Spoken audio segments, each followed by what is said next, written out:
Hi, my name is Stevie and I like to write songs. What's going on here? Well, I did promise everyone that if I got 666 subs, that I would do an Iron Maiden pastiche. So that's what we're going to do today. I'll be honest, I'm a bit apprehensive about this one because Iron Maiden are one of my all-time favourite bands. But let's give it a go and see what we can come up with, see what we can learn about Iron Maiden's style and see how it can seep into our own songwriting. Let's go.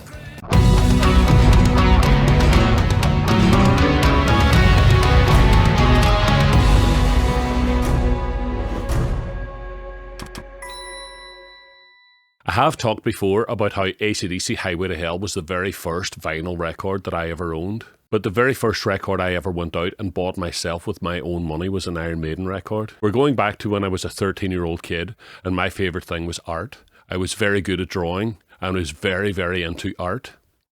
Now, when I had enough money to buy a record myself, I went to the record store and there was only one album that I wanted to buy, and that was Iron Maiden Killers, because I was absolutely fascinated by the artwork. I had no idea what the band sounded like. I just wanted to like this band because the artwork on their album sleeves was so good. It was such a pleasure back in those days to buy albums, gatefold albums and ordinary albums that had really good artwork, and it was a nice big size when it used to be vinyl. When I was a teenager, there was no such thing as MP3s or CDs or anything like that. It was vinyl. Vinyl was the only way to listen to music. And there was a good thing about that as well, because all of my friends had their own tastes in music. So if you wanted to listen to some Testament, you went to one friend's house. And if you wanted to listen to some Metallica, you went to a different friend's house. Everyone had their own individual record collections. Because of that, we all seemed to have more personality and more investment in bands. Nowadays, everyone listens to everything and people have completely eclectic tastes.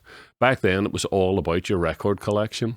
I was always the Iron Maiden guy. If people wanted to hear Iron Maiden, they came and chilled out in my bedroom because I had all the albums, I had all the 12 inches, I had everything by Iron Maiden, a full, complete collection of vinyl. And sometimes I used to just like to lie all the artwork out on the ground and just look at all the artwork. Of course, that says nothing about the music.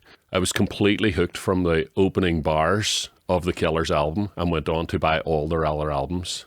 For complete transparency here, I've known that I'm going to be doing this Iron Maiden pastiche for quite some time because I knew that it was inevitable that I would reach the 666 subscribers. So it's been in the back of my mind for a while and I've been formulating an idea about how I'm going to approach writing this song. So I've got a bit of a plan that I've put together. Let's look at the chart that I've put together of the ideas that I want to assemble as part of this song. And we'll talk about some of the tropes and cliches that we all know and love from Iron Maiden's music. Even without listening to Iron Maiden, as soon as you lift up an album sleeve and look through the titles of the songs, you'll see that someone in the band is clearly a major movie buff and likes to write lyrics based on their favourite movies. And that's Steve Harris, the bass player. He writes quite a lot of Iron Maiden's lyrics and he's very into his movies. Two of the songs that particularly stand out to me are Children of the Damned, which is a great song based on the movie, and To Tame a Land, which is based on the sci-fi books Dune, which have been made into movies recently. Particularly To Tame a Land, this sci-fi idea that inspired me to come up with my idea, because my favourite movie from the last couple of years is the movie Everything Everywhere All at Once. I've watched it multiple times now. I really think it's a fantastic movie. And I had the idea to do the song about this movie long before it actually became really popular when it done so well in the Oscars. And it was only when it done so well in the Oscars that I went back and watched it a few more times. I really love that movie. It's great. And we'll talk some more about that movie when we get down to writing the lyrics. So if you haven't watched that movie, then I'll warn you now, there'll be a lot of spoilers about that movie when we start writing the lyrics. So go and watch that movie now and then come back. Or don't come back, whatever. There is a tried and tested form structure to a lot of Iron Maiden songs, and that's what I've listed out here. I have an idea for the intro that I want to do something like the intro for Somewhere in Time, where the bass guitar is playing full chords. And Iron Maiden are very fond of the 4, 5, 6 structure, particularly in the key of E minor. So for 4, 5, 6, we get the E minor chord. then we get a C chord and a D chord. So a lot of their songs are constructed on this 3-chord sequence. You'll hear it in songs like The Trooper, you'll hear it in the chorus of Aces High, you'll hear it in so many of Iron Maiden songs. It's one of their main things. And another one of their main things that you'll also hear in the Somewhere in Time intro is this idea that the guitar players use this Thin Lizzy style of harmonizing in thirds.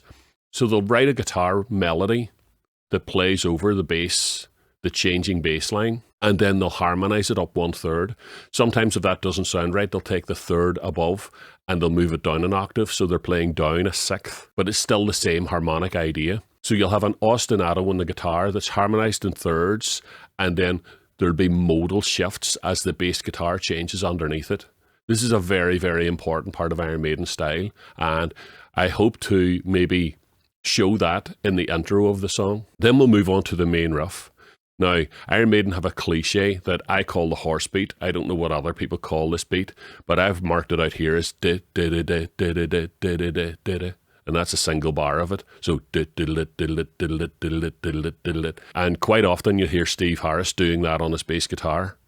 And there's some songs like The Trooper that are very famous for that beat. It matches the sort of galloping horses in that battle that's being described in The Trooper. I had a harmonic idea that's based on talking about the lyrics, because during this main riff, that's what we'll use for the verses to sing over. I thought that lyrically, it would be good to just talk about all the different worlds in the multiverse of Everything Everywhere All at Once. So there's a multiverse where she's a movie star. There's a multiverse where she's a martial arts expert. There's a universe where she's got hot dogs for fingers. And I thought I would like to do a minor third shift. This is something you would hear a lot in Iron Maiden as well. And I think this minor third shift is like a mood shift in Iron Maiden songs. So if they're, say, for example, playing in E minor using the 4, 5, 6 chords, and all of a sudden they change to G major, or they might change to C sharp. So there'd be this minor third shift, and I thought it would be good for us to use as a signifier that we've shifted from one world in the multiverse to another one, because this mood change goes along with the lyrics and matches this mood change.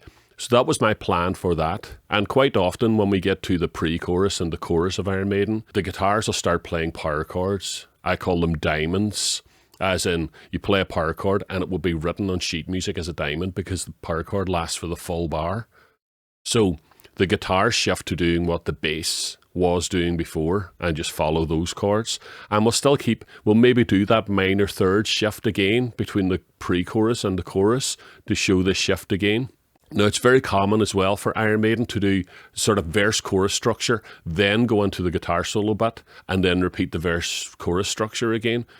Because a lot of bands would do the guitar solos after the second chorus. Iron Maiden quite often do them after the first chorus. So we'll do that, and we'll introduce the solos by going into a more rhythmic riff. And I'm thinking about something like Aces High. Some kind of riff along that idea. And that'll bring us into the guitar solos, which will just be working over the chorus chords. There's always 2 guitar solos. So the first guitar solo will be in, say, for example, E minor, and the second one will be the same chord sequence but modulated up to G, so that you'll hear the difference between the 2 guitar solos. And then we'll do the whole main riff, chorus and pre-chorus and stuff, and that'll bring us to the outro. I was thinking when we do the final chorus, we could introduce that kind of Fear of the Dark thing that Iron Maiden quite often do that works very well whenever they're playing at big stadiums, where they get the whole crowd to do something that's quite a simple melody that everybody can just sing O's to, and maybe the chorus will sing over the top of it again, and then reintroduce that Aces High riff just to bring the song to an end. So that's my plan. We'll start looking at it in a wee bit more detail now. I'll maybe start with the main riff and see how we get on with that. I know Iron Maiden are big fans of putting chorus on their guitars. So I'm experimenting with that as well. I'll see, I'm not 100% sure on the chorus. I don't even know how Iron Maiden set it up. If anybody's got any ideas about the right way to get the Iron Maiden chorus sound, let me know. I'm really curious about it, because I'm trying to do it and I don't think I've nailed it, but I'll keep the chorus on for now anyway and see how we get on. So that's the main riff that I'm thinking about there.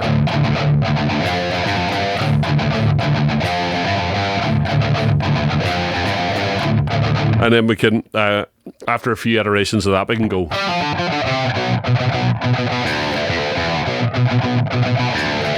It's just basically the same riff, but down a minor third. That also gives the bass guitar the opportunity to be doing these normal Iron Maiden things that the guitars can pick up on later on, playing the diamonds.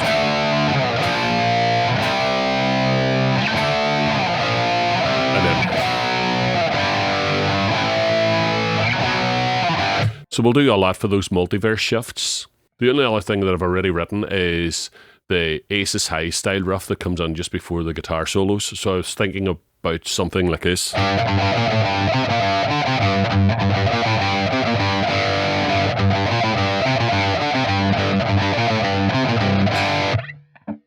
So we'll try and assemble some of that stuff now so that I can write some lyrics over it.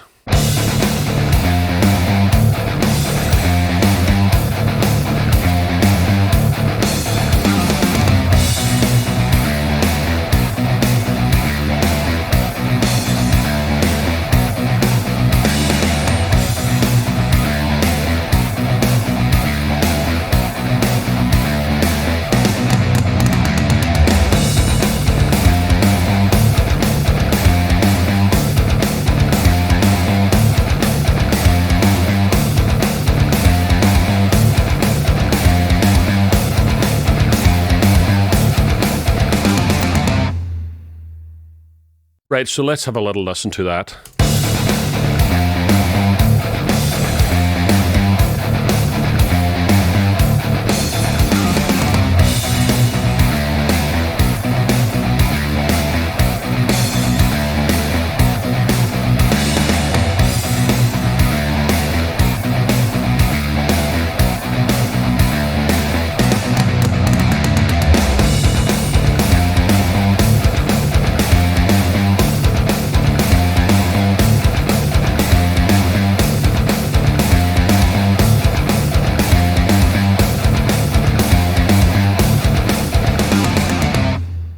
Okay, so the horse beat definitely does have shades of Iron Maiden, and that's probably the easy thing that you could do to sound like Iron Maiden. Also, I think the chorus is actually more successful than I thought it was going to be. So having a chorus pedal there on the guitars is adding something. Right, so let's think about lyrics for this. Right, so if I consult back to my little chart, my plan for the song, what I wanted to do in the verses was list out some of the features of the different worlds that our protagonist jumps to within the movie. And so the first one that comes to mind is Kung Fu movie star. I was thinking that maybe the lyrics could be sort of like, I've been a Kung Fu movie star, I've been a da-da-da-da-da. That's the kind of tune that I have in my mind. So we'll try and construct something that works like that, and maybe we'll write both verses now as we're here. The verses come in two parts. So there's the part that's in C sharp, and then there's the part that's in E. So we have to do it twice. There's sort of two verses that go together and then another two for the next time round. So we'll start with... And one of my favourite little scenes in it is when they were just rocks, and one of the rocks was moving closer to the other while one of them was trying to move away.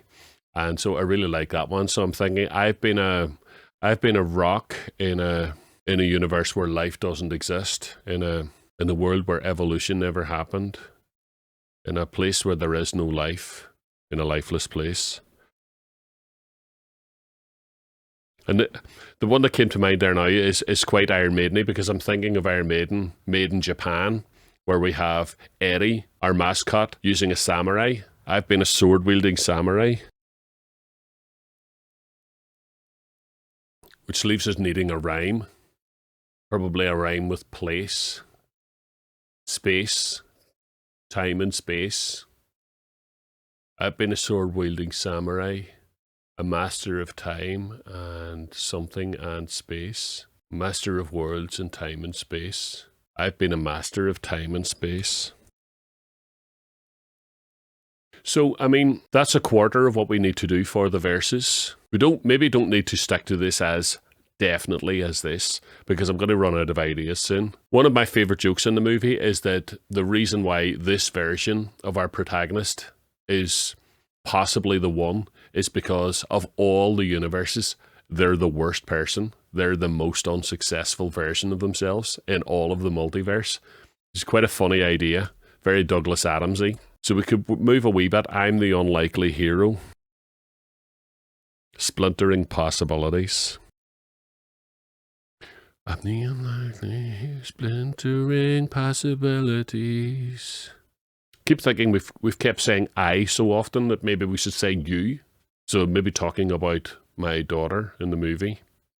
I'm definitely putting myself in the mind of the protagonist. You are something. Possibilities. Abilities. Our protagonist had no abilities, and that was her greatest ability. Untapped abilities. Pristine. Maybe that line should go up. I'm the unlikely hero, pristine and untapped abilities. You are my greatest. That's working for me. So we need to do this all again for the second verse. Something that I'm thinking about is one of the scenes where we get the broken glass. It's as if our sanity is starting to fracture from the awareness of all these different worlds. So my sanity fractured and blurred. Blurred kind of rhymes with world it's not a perfect rhyme, but it's a nice rhyme. Something about a different world. My sanity fractured and blurred, or my sanity fractured and blurred from knowledge of all these worlds. I think I have something.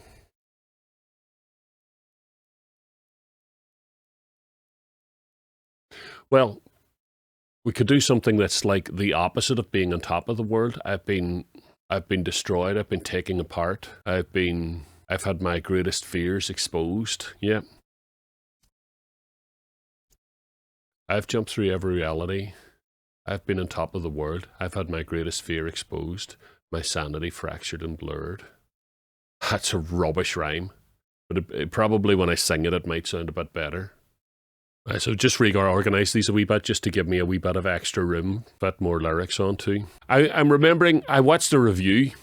I can't remember who reviewed it. I watched a review on YouTube, and one of the reviewers was saying that the sort of moral of the story is that it's a sort of existential story, that what is the meaning of life? Does it even matter what we do or don't do if we live in a multiverse?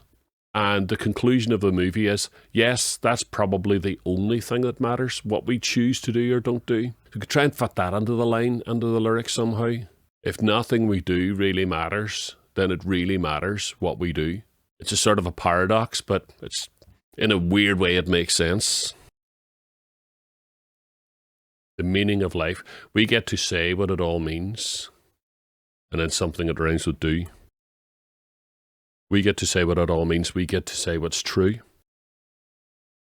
I've been a kung fu movie star. I've been a rock in a lifeless place. I've been a sword-wielding samurai. Well, that's spelt wrong. That IE thing in spelling never makes sense to me. I've been a kung fu movie star. I've been a rock in a lifeless place. I've been a sword-wielding samurai. I've been a master of time and space. I'm the unlikely hero. Pristine and untapped abilities. You are my greatest failure. Splintering possibilities. So we will have to, when it goes into the pre-chorus and the chorus, we will have to say who you are and go more into that relationship. And then when we get to the second verse, we're back. I've jumped through every reality. I've been on top of the world. I've had my greatest fear exposed, my sanity fractured and blurred. If nothing we do really matters, then it really matters what we do. We get to say what it all means. We get to say what's true. Right, I'm going to have to get these vocals recorded because I can't wait to hear what that sounds like. I've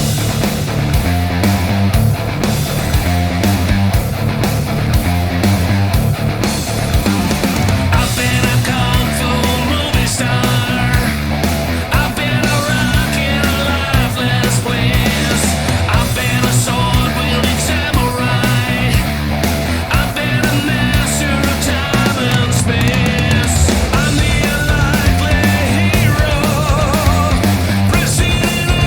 To be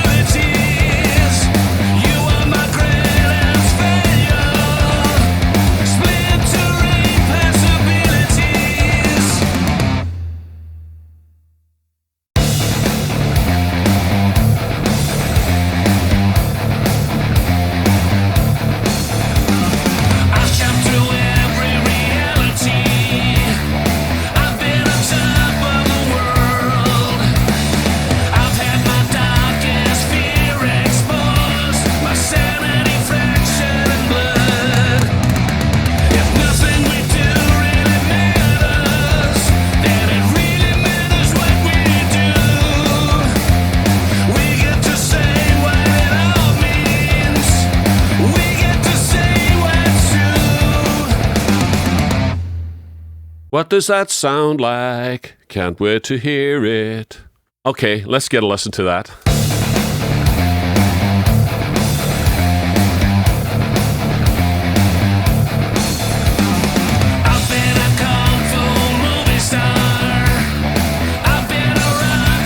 The vocals get introduced nicely with the key change.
Okay, cool. We're getting there. I can feel that maybe the drums are going to go double time or something now, and we're going to go... Do you know what I would like now? I would like a sort of a trooper double lead type thing. I can hear that in my head. Maybe I should try and do that. So just a rhythm guitarist playing power chords, maybe the drums playing a bit faster or something. Bass guitar carries on as normal, and we do that trooper style thing of playing the lead guitar ostinato in thirds.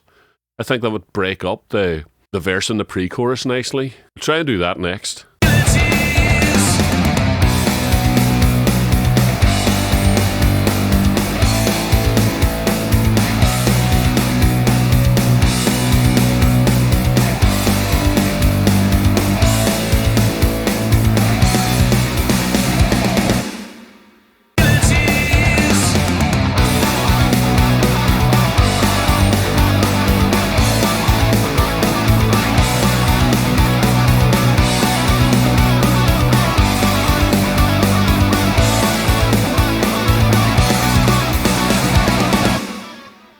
Right, so I've decided to go back down a minor third again for this little double lead part, so that when it comes into the chorus, it rises back up the minor third again, so that it feels like a lift in the chorus.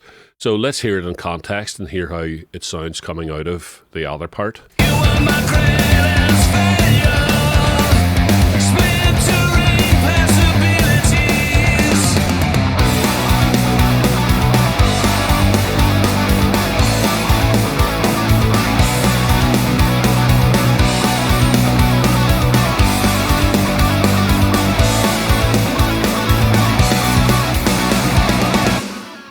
Okay, cool. And we could, of course, put this up at the other section as well. After the second verse. Right, let's start thinking a wee bit about the intro. Now, I've got a couple of ideas for the intro. One of the things I want to look at is that in Number of the Beast, they use a spoken word quote at the start. I think I would like to do that, maybe rip something from the movie and put it in as a spoken word just before the song starts. And then have the kind of bass guitar doing the...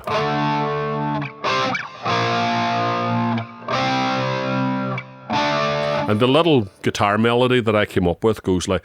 I'm going to try and play the bass guitar and the guitar together so that you can hear what the harmony is. So the bass guitar is on this string.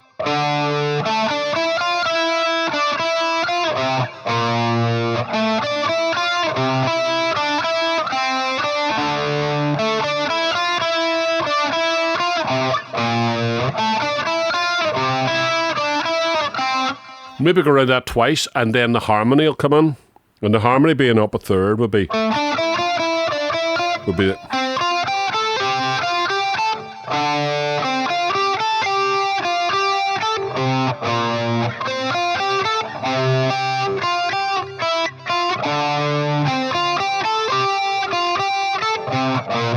I'll try and put that down so that you can hear exactly what I mean. That's quite a strong Iron Maiden-y style intro, so it should work really well.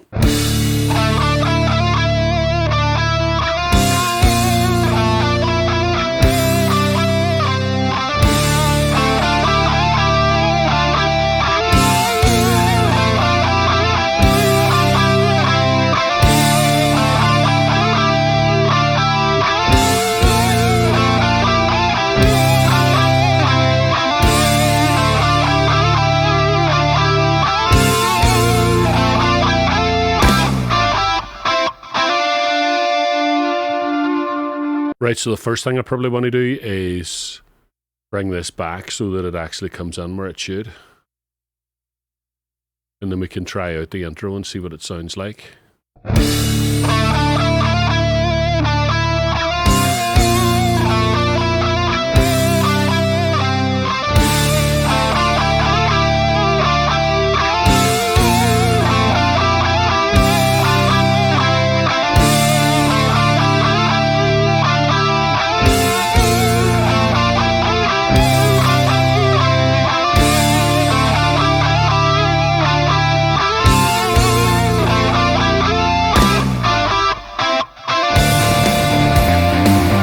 Okay, it's very reminiscent of The Evil That Men Do at the start, but that's cool. That's what we're trying to do, capture a bit of the spirit of Iron Maiden.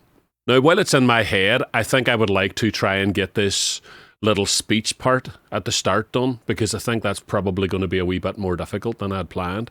So I'll go on a search on YouTube and see if I can find any little quotes from the movie that might be suitable for it. What I've done here is I've found a clip that I wanted to use. Unfortunately, there's some soundtrack from the movie in the background. So I decided I would try and use lalal.ai and try and remove anything that's not dialogue from the track. So let's see how that went. So Lalal has done a pretty good job of it. This is what it sounds like with the soundtrack removed. Every rejection, every disappointment has led you here to this moment. I mean, you can still hear all the artifacts in it, so I tried to disguise some of the little artifacts in it by adding some reverb and compression and stuff like that, a bit of delay and a bit of extra treble. What I ended up with is this. Every rejection, every disappointment has led you here to this moment. And it's a bit better, but it's still, you can still hear there's like an MP3 type of high pass quality to it that I'm not really happy with. So I thought I'd add a drone that would mask it. So this is the drone sound that I recorded here. Every rejection, every disappointment has led you here to this moment. And I think that hides it quite well. That's one of the drones in the Project Sam Free Orchestra. So let's get an idea how the song kicks in now. Every rejection, every disappointment has led you here to this moment.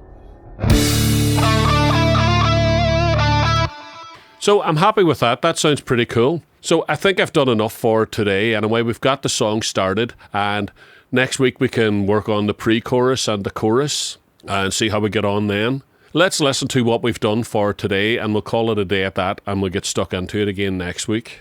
Every rejection, every disappointment has led you here to this moment.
And then the next section.